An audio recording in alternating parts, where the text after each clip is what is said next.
One. Panel, ladies and gentlemen, everyone's stuck in debate land and forgets the basics of supply and demand, bro. Up until now, I'm not entirely sure why the counterfactual on side government is that all the harms they accuse our side of are going to be made better precisely at a point in which there's less fucking money, there's less fucking excitement, there's literally no demand, bro, and you get stuck with stagflation. That is the worst of the worst, and people ultimately get wrecked. Opening government and opening opposition cannot agree on a metric to use to measure growth. But opening opposition was correct in saying we have other metrics like GDP per capita and unemployment. The problem with this is that it's outcome dependent on using the right metric for your right economic reality. Some nation states are heavy on tech and are rich and developed. Some are heavy on outsourcing, like what we see with China and India. And some, like other parts of the world, are just kind of poor as fuck. No offense, that sucks. And a lot of what we get from our opening is outcome dependent on state intervention in getting their shit together. I pray to God that that works, but sometimes it doesn't, right?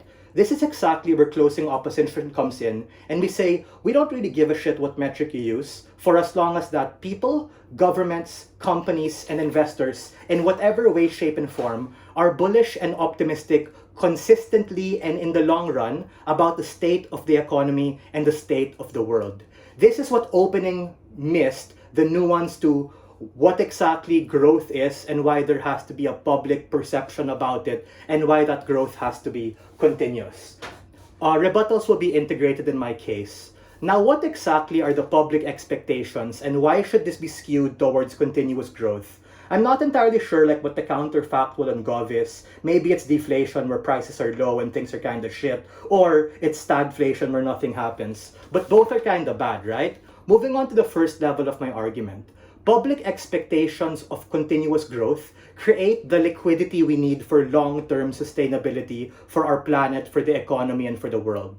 The first layer here is on capital markets and financial assets. If people have this positive expectation of continuous growth, this is where we get investment in things like fixed income or bonds, and also in dividend-paying stocks like the popular companies we know today, or even exchange trade funds and mutual funds, right? All these relatively safe kind of financial asset classes. This is amidst the backdrop of people wanting to get rich quick with the proliferation of speculative bullshit like cryptocurrency, NFTs, Wall Street bets, let's go to the moon, diamond hands kinds of things, right? This particularly responds to the commodity argument made by PM, which opening dismissed, right? Because commodities like oil, gold, natural gas are also really volatile. That's why global markets and businesses are heavily contingent upon them. If we want them to be able to be cheaper and more distributed efficiently throughout society and not have a fucking supply chain crisis like what we're having right now, because all of the geopolitical conflict that to a large extent the analysis of opening is hinged upon, is precisely wherein we need economies of scale to be able to push the innovation curve and frontier in a way that it's never been pushed before. That is to say that continuous growth is good and you have more competition. Competition becomes the backbone of innovation, and that particularly is important in order to allow these things to be made better and also not be reliant on nefarious actors or monopolies like OPEC and status quo or Saudi Arabia. This opens the possibility for companies to do things like nearshoring and forward and backward integration to becoming more efficient with their own business model. The intuition pump here is quite simple. It's parallel to smartphones, right? Before, only the rich had it, super inaccessible, super expensive. But now, because people were excited and willing to invest in it because they foresaw a particular return, it was able to be made cheaper in the long run with the proliferation of competition. But before I move on, sure, opening government.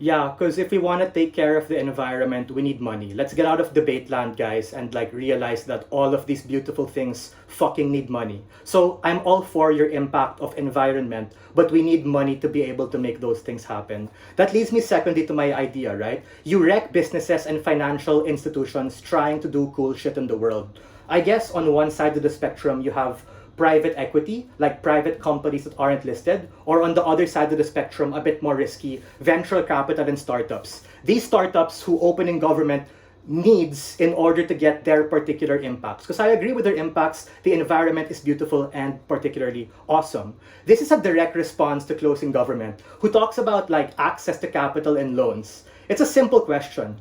Why would financial institutions give loans at an attractive interest rate if there's no growth expectation? Because these particular institutions want to be able to be paid back.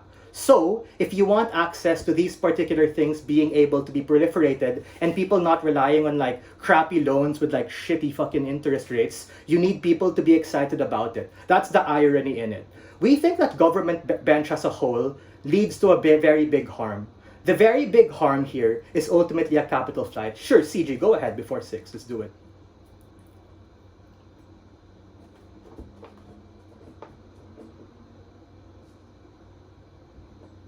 Yeah, because they want a bigger market cap, bro. Like before, people thought Nvidia was like so fucking big and expensive, but guess what? They're on the road to like hitting a trillion market cap. So yeah, we're willing to bite the bullet that the rich get richer. That's always going to happen. But the trickle down effect, which opening mentioned but didn't mechanize, is that on average, the working class and the people just have better lives.